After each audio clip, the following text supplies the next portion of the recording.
सहारनपुर के अंदर एक विशेष स्थान है अपने परमात्मा का, और एक बहुत ही अनमोल उदाहरण है संत गरीबदास जी, जिनको कबीर परमेश्वर प्राप्त हुए थे, मिले थे छुडानी गांव में। सतलोक से चलकर वो परमेश्वर आए थे, और गरीबदास जी गांव छुडानी, जिला झज्जर, हरियाणा, भारतवर्ष की भूमि पर सन 1717 में उनका जन्म हुआ था। गरीबदास जी का जब 10 वर्ष के हो चुके थे, वो गौओं के पाली गवाले थे खेतों में, वहां परमेश्वर आकर मिले थे। उसके बाद परमात्मा ने उनको साक्षात्कार कराया और अपना सतलोक दिखाया, जहां परमेश्वर रहते हैं, जहां से हम बिछुड़कर आए हुए हैं। तो आगे चल के गरीबदास जी ने परमात्मा कबीर जी की महिमा कलम तोड़ आंखों देखा हाल पूरा लिखा हुआ है, जिसको ग्रंथ सदग्रंथ साहिब हम बोलते हैं, जिनका ये पाठ चल रहा था 3 दिन उस अमरवाणी का। तो गरीबदास जी द्वारा लिखवाई गई वो वाणी है। तो गरीबदास जी का एक शिष्य था। गरीबदास जी कहीं सत्संग करने जा रहे थे, और वहां एक सहारनपुर का भूमड़ नाम का एक सैनी था, सैनी जाति से एक भूमड़ सैनी नाम का एक भक्त सहारनपुर का कहीं अपनी रिश्तेदारी में गया हुआ था। वहां गरीबदास जी सत्संग कर रहे थे। उस पुण्यात्मा ने सत्संग सुन लिया और गरीबदास जी से उपदेश ले लिया। फिर वो छुडानी जाने लग गए, जहां गरीबदास जी प्रत्येक पूर्णवासी को सत्संग किया करते थे। अब वो धीरे धीरे इतने प्रभावित हो गए वो भूमड़ जी, भूमड़ भक्त सैनी, के प्रतिदिन ना प्रति महीना सहारनपुर से चलकर छुडानी आने लग गए। पहले तो धीरे धीरे ज्ञान होता है, फिर इतनी श्रद्धा बन गई कि सहारनपुर से चलकर गांव छुडानी, जिला झज्जर में वो प्रत्येक महीना आते। पहले ना तो कोई कन्वेंस थी, ना कोई रास्ते थे, पैदल आना सहारनपुर से चलकर। सहारनपुर से मेरे ख्याल में झज्जर छुडानी गांव 100 किलोमीटर से 150 से 200 किलोमीटर के आसपास है। अब वहां से पैदल चलना, और पहले वर्षा के दिनों में ये जैसे बीच में दरियाएं बहा करती थी, उन पर कोई पुल भी नहीं था, वो आते थे। वो ऐसे पिछले 1 वर्ष से ऐसा उसने प्रक्रिया कर ली। अब गरीबदास जी ने कहा, बेटा ऐसे दुख ना पाया कर, तू 1 आधा महीना छोड़ कर आ जाएगा। नहीं बोला, गुरुजी मेरे पर डटया नहीं जाता, मुझसे रुका नहीं जाता। तो गरीबदास जी बोले, कोई बात ना, ले बेटा तेरी मौज है। अब क्या हुआ कि गरीबदास जी ने भादुआ सुदी दूज को शरीर छोड़ना था। उससे पहले उस भगत से कह दिया, बेटा अब तू यहां मत आना, ये मेरा ऑर्डर है, आज के बाद यहां नहीं आएगा। अब भूमड़ रोने लग गया, भूमड़ भगत रोने लग गया। काफी रोता रहा कि गुरुजी ने ये बड़ा आदेश दिया, क्या बात है, मेरे से कोई त्रुटि बन गई, कोई गलती होगी मेरे से। परमात्मा गरीबदास जी बोले, बेटा क्यों रो रहा है? कि जी यूं रो रहा हूं, मुझदास से कोई गलती तो नहीं बन गई, आपने यहाँ न आने का, आपके दर्शन ना करने का आदेश दे दिया। परमात्मा ने कहा, गरीबदास जी ने कहा कि दर्शन ना करने का आदेश नहीं दिया मैंने, यहां न आने का आदेश दिया है। मैं तेरे पास वहीं आऊंगा बेटा। बालक मैंने शादी कर दी, 4 लड़के थे, 2 लड़की गरीबदास जी के पास संतान थी। लड़कियों ने शादी नहीं करवाई, ब्याह नहीं करवाया था, वो आजीवन ब्रह्मचारी रही थी अपनी भक्ति की। 4 बच्चों का ब्याह कर दिया। अब मैं फ्री हूं बेटा, वहां आऊंगा तेरे पास, और तेरा बाग है बताते हैं वहां, अच्छा कहाँ जी आपकी दया है, आपकी कृपा से तो सब कुछ हो रहा है। तो भाई उस बाग में मेरी एक झोपड़ी डाल दिए बेटा, मैं भी अपना भजन करूंगा और तेरे को सेवा दर्शन हो जाएंगे। तो बड़ा खुश होया और वापस चला गया। अब इंतजार कर रहा है, गुरुजी आए नहीं। उधर क्या हुआ, गरीबदास जी ने वो शरीर छोड़ दिया भादुआ सुदी दूज को सन 1778 में। तो 6 महीने हो गए। भूमड़ वहां रोए जैसे धर्मदास जी रोया करते तरफ में। और इतना बुरा हाल हो गया, हे भगवान क्या हो गया। और उधर से उसका बाग सूख गया, बाग कति सारे में कीड़ा लाग के कति सारा सूख गया। उसने सोची भाई मेरे भगवत जरूर अवश्य गलती बनी है जब गुरुदेव ने मुझे वहां दर्शन करने की मनाही कर दी। और इधर से यहाँ मेरा बाग सूख गया। अपने आप को कोस रहा है, अपने अवगुणों को ढूंढ रहा है, मैंने कौन सी गलती ऐसी कर दी जो गुरु जी रूस के मेरे थे। तो 6 महीने रोता रहा। बसंत पंचमी के दिन गरीबदास जी बहादुआ में शरीर छोड़कर बसंत पंचमी के दिन उसी शरीर में 61 साल की आयु के शरीर में, और वह भूमड़ के घर पर जाकर सच्चाई बोल दी। अब भूमड़ चरणों में पड़कर खूब रोया, है भगवान मन तने सोच ली थी कि मेरे से कोई गलती बन गई गुरुदेव, आप रुष्ट हो गया पाए कोई ना। गरीबदास जी बोले भाई कोई बात ना बेटा, थोड़ा सा लेट हो गया, मैंने काम हो गया था। और भाई मेरा जो ना उस बाग में झूपड़ी डाल दे, जो तेरे बाग है ना, यहाँ घर में तो मैं नहीं रह पाऊंगा, वहां के एकांत में भगत भजन कराया तुम्हें। तो भूमड़ बोला महाराज जी वहां तो बाग तो सूख गया। गरीबदास जी बोले सूख के बाग में झोपड़ी डाल दे मेरी, कोई बात नहीं। अब गुरु जी की आज्ञा पाकर उसने वहां एक झोपड़ी एक हट बना दी फूस फास डाल के। हफ्ते पाछे वो सारा बाग हरा भरा हो गया। गरीबदास जी वहां बैठते ही सारा नगर देखने आया, वो पूरा शहर देख, छोटा गांव था जब ये शहर बरवाड़ा जितना, सहारनपुर, यानी 200 वर्ष पहले की बात है। तो सारा गांव नगर देखना यार, बहुत से उस चमत्कार से भाई भूमड़ कहे मेरे ये गुरुजी हैं जिनकी मैं रोज महिमा गाया करता था, ये बड़े सिद्धि युक्त हैं, बड़े पहुंचे हुए महात्मा हैं। और भाई बहुत से मुसलमान और हिंदू गरीबदास जी के शिष्य वहां हो गए। अब क्या बात है कि वहां ये दास क्या बताना चाहता था, एक सिद्धि वो चोले धारे, एक सिद्धि दी तत्व विचारे। वहां एक लाल दास नाम का सिद्ध पुरुष था, उसका भी जहां गरीबदास जी का आश्रम बना हुआ छोटा सा, जहां उन्होंने दोबारा शरीर छोड़ा था, उसके साथ में ही 300-400 फुट की दूरी पर लाल दास जी का बहुत बड़ा मंदिर बना रखा है। वो शिव विष्णु पुजारी था। अब क्या हुआ कि वहां 35 वर्ष तक गरीबदास जी उसी रूप में रहे। हिंदू और मुसलमान दोनों ही गरीबदास जी के शिष्य बने, क्योंकि ये ज्ञान ही एकता उपजाने का है, उनका ऐसा ज्ञान है कबीर जी का। तो वहां शहर सहारनपुर शहर के अंदर एक आश्रम बना हुआ है, भूमड़ का पूरा घर था, वो उसका संतान नहीं थी। परमात्मा ने उसका कल्याण करना था, इसलिए उसको झंझट में फंसाया नहीं, तो उसने सारा ही अपना घर भी आश्रम के रूप में बना दिया था। आज भी वहां विद्यमान है। गरीबदास जी की परंपरा का एक आधा कोई भक्त वहां रह रहा है, ये दास देख के आया था।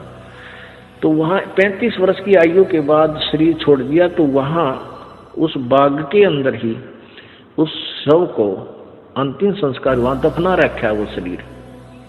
तो अब क्या हुआ, जब शरीर छोड़ दिया गरीबदास जी ने, यानी शरीर त्याग दिया वहां पे, तो वहां काफी भक्त शिष्य हो गए थे। तो उन्होंने सोचा भी छुड़ानी वाले जो इनके वंशज हैं, गरीबदास जी के बच्चे हैं, संतान है, उनसे पता करके आओ कि महाराज जी के शरीर को यहाँ लावा या वहीं अंतिम संस्कार कर दे। 2 घोड़ों पर 2 व्यक्ति सहारनपुर से चले, छुड़ानी आए। तो उनसे कहा कि भाई ऐसे ऐसे गुरुजी ने शरीर त्याग दिया है, महाराज गरीबदास जी ने, यानी आपके दादा ने, दादा ने, पिताजी ने, जैसे भी उनके नेक थे, तो सहारनपुर में, और आप बताओ क्या करना है उनको, यहाँ कहो तो यहाँ लाए कोई बैलगाड़ी में डाल के, और या ये कहो कि वही अंतिम संस्कार कर दे, तो वो आप साथ चलो हमारे, उनका अंतिम संस्कार कर देते हैं। गांव वाले कहते हैं भाई तुम क्या कहने लगे, वो उनके गरीबदास जी के वंशज यानी पोता पोती बेटा बेटी कहने लगे कि क्या कह रहे हो भगत आप, गरीबदास जी यानी गुरु महाराज तो 35 वर्ष पहले शरीर छोड़ दिया था और ये इनकी यादगार बना रखी। छुड़ानी में एक छतरी बना रखी है, छतरी साहब बोलना उसको, जहाँ गरीबदास जी के शरीर का अंतिम संस्कार करा था, वो एक यादगार बना रखी है। वो छोटी सी थी, अब तो बहुत बड़ा मंदिर गाड़ दिया इन्हें। एक छोटी सी थी, जैसे आम यादगार सी बना देते हैं, ज्यादा से ज्यादा 10 फुट 5-7 फुट की ऊंची और 10 बाई 10 फुट चौड़ी। वो आज भी सेंटनों की विद्यमान है, जो ओरिजिनल है। उसके बाद उसके ऊपर और कुछ बना दिया, तो सारे गवाही के दे। और वो नो के ना भाई महाराज जी तो वहां शरीर छोड़ रखा है सहारनपुर में। तो उनका ना यकीन होया, 2 व्यक्ति घोड़े पर सवार होकर वहां से घोड़े लेकर और फिर वहां पहुंचे। वहां जाकर देखा जो कहते तो शरीर, और वही गरीबदास जी वहां शरीर छोड़ रखे। तो छुड़ानी वाले बोले भाई इनकी लीला तो अपरंपार है, यही अंतिम संस्कार कर दो, वहां तो पहले हो चुका है। तो वो वही अंतिम संस्कार यानी नीचे एज इट इज शरीर दफना दिया, ऊपर यादगार बना रखी। ये दास वहां गया सन 1998 में, तो वहां देखा यही बिल्कुल क्लियर देखने के लिए सच्चाई है या कैसा है, बिल्कुल सच्चाई पाई। और वहां विराजमान एक लेडी संत थी, उसने बताई कि जी ऐसे ऐसे सारी कहानी सत्य है। उनके समय का वहाँ एक पलंग भी है जिस पर गरीबदास जी विश्राम किया करते थे। वहाँ ग्रंथ साहब भी यही लिखा हुआ था, हस्तलिखित उनके पास विद्यमान है। फिर वो देखा जा करके वो बाग में जहाँ उनका अंतिम संस्कार किया था, तो वो यादगार जो बना रखी थी वो अलग 150 वर्ष पुरानी होकर के जीर्ण शीर्ण सी भरी थी। तो हमने उनसे कहा कि आपकी आज्ञा हो तो हम इसको दोबारा रिकंस्ट्रक्ट कर दें, ना तो पड़ेगी को गिर के किसी को चोट लगेगी, को दर्शक होगा। तो वो कहने लगे जी ऐसे कर दो। फिर हमने क्या किया कि नीचे का पोर्शन नहीं छेड़ा, वो पुरानी छोटी छोटी ईंटों से बना हुआ था, उसके ऊपर की दोबारा से बढ़िया ईंटों से और एक अच्छा गुम्बद सा बनाकर वो तैयार किया। और उसके ऊपर पूरा एक बोर्ड लगा रखा है, पूरी कहानी लिखी हुई हमने कि ऐसे ऐसे ये हुआ था। अब कहने का भाव ये है दास का कि उन्हीं के साथ में एक लाल दास जी थे। तो उनके बारे में क्या प्रसिद्ध था कि वो अपने भक्तों के निकलता था तो मांगने जाता था आहार। एक कहता था मेरे पास हमारे घर भी आए थे लालदास जी, एक दूसरे शहर में कहता था यहाँ भी लालदास जी आए थे। तो वो एक सिद्धि बहुचोलेधार है, उसके पास एक हल्दी की गांठ थी या हल्दी की एक ही गांठ थी, यानी एक सिद्धि थी, उसने महात्मा पा गया। लालदास जी के क्या करते, उसने अपना नियम बना रखा था। वो सिद्धि से यानी वहां जाता था, गंगा पर स्नान करके आता था प्रतिदिन। सुबह उठता और गंगा पर स्नान करने जाता था और शाम को वो वापस आ जाता था। अब सुबह 4 बजे चलता, शाम ने आता, ऐसे उसने अपना मनमुखी नियम बना रखा था। एक बार वो बीमार हो गया तो चिंतित हुआ। गरीबदास जी उनके पास जाते थे, उन्हें ज्ञान भी समझाते थे, पर वो अनाड़िकति नहीं माना था। वो इतना बीमार हो गया कि उसको चिंता होगी कि भाई मैं अब स्नान नहीं कर सकूंगा गंगा में।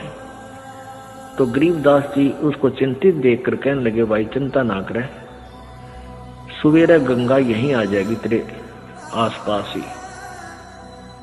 अब उसने चिंता होगी कि भाई कैसे आवेगी। गरीबदास जी ने वहां जाकर खड़ा होगा कि आजा लालदास। जहां लालदास जी का वो आश्रम है उससे 100 फुट की दूरी पर वो अब भी गंगा बह रही है, छोटी सी नाला सा है, उसको गंगा जैसा ही जल है उसमें। तो गरीबदास जी ने ऐसे इशारा कर दिया, थोड़ी सी दूरी से नीचे से अपने आप एक झरना सा फूटा और पानी बहने लग गया। अब लालदास जी सोचने लगे कि भाई क्या पता ये वही गंगा है या दूसरी। वो नहा तो लिया उस दिन, क्यों उसका तो प्रण बना ले, फिर उसको चिंता होगी कि गरीबदास ने मुझे बहका दिया हो और नहाने के लिए अपनी सिद्धि तो यहीं से को जल निकाल दिया हो। एक उसका चेला था लालदास जी का, वो गंगा पर स्नान करके आया था उस दिन, और उसकी धोती रह गई उधर एक लोटा उस गंगा में बह गया। उस ओरिजिनल गंगा में, हरिद्वार में। वो वहां आया, वो कहने लगा, गरीबदास जी बैठे, लालदास जी बैठे थे। लालदास बोला, रहा कई दिन में आया, अगली गंगा नहान गया था। अच्छा भाई, और ठीक? हाँ ठीक हूँ जी। और कहने लगा, जी एक लोटा भी रह गया मेरा, गंगा में बह गया। अरे एक धोती बह गई, वहीं पर तेज धारा थी। गरीबदास जी बोले, भाई यहाँ तेरी धोती और लोटा इस गंगा में पड़े हैं, यहाँ ये वही गंगा है जो वहां तू नहा का है। अब लालदास जी ने सोचा, भाई जय इसके धोती लोटा यहाँ पा गए तो सचमुच यह वाह गंगा है। दोनों तीनों उठ कर गए, वो धोती लोटा वही, लोटा धोती और पड़ोस होकर वहीं पड़े, उन साथ में गांठ कर, वैसे कच्चा ही गांठ था। वो लोटा उठा, उस पर नाम था उस भगत का, नाम खुदवा रखा था उसने। ने बोला, महाराज जी तो सचमुच वाह गंगा में तो हरिद्वार नहा था, वहां खूब गुम हुए थे, ये पाए यहाँ पर। तब उस लालदास का पेटा भरा, इतना उसकी मृत्यु का निकट आ गया। मालिक की वाणी उसने संभाली कोई ना। तो पुण्यात्माओं, इस तरह हम कहाँ विचलित थे। और संत सब कूप है, केते सरिता नीरी, दादू अगम अपारे है, ये दरिया सत्य कबीरी। ईश्वरीय शक्ति से युक्त बहुत से संत आपको मिलेंगे। अब जैसे कुछ तो कुआ टाइप समझ लो, कुआ इतना ही काम कर सके, आपके पीने का काम चला दे, पानी का पीने का नथिंग, और फिर इसके उससे ज्यादा नहीं। और एक जरीता नीर, और संत सब कूप हैं, केते जरीता नीर, दादू अगम अपार है, ये दरिया सत्य कबीर। और दूसरे जरीता नीर, जरीता माने झरने से निकला हुआ छोटा मोटा नाला। और कबीर परमात्मा को दरिया समझो कि दरिया में नदी से कितना इतना पानी प्रयोग, जल प्रयोग करो, चाहे नहर भी निकाल लो और पशु भी नहा धो लो, उसमें सिंचाई भी कर लो, तो भी जल अंत नहीं होता। यानी पूर्ण समर्थ है कबीर जी। और भी संत छोटी मोटी सिद्धियों से ईश्वरीय शक्ति युक्त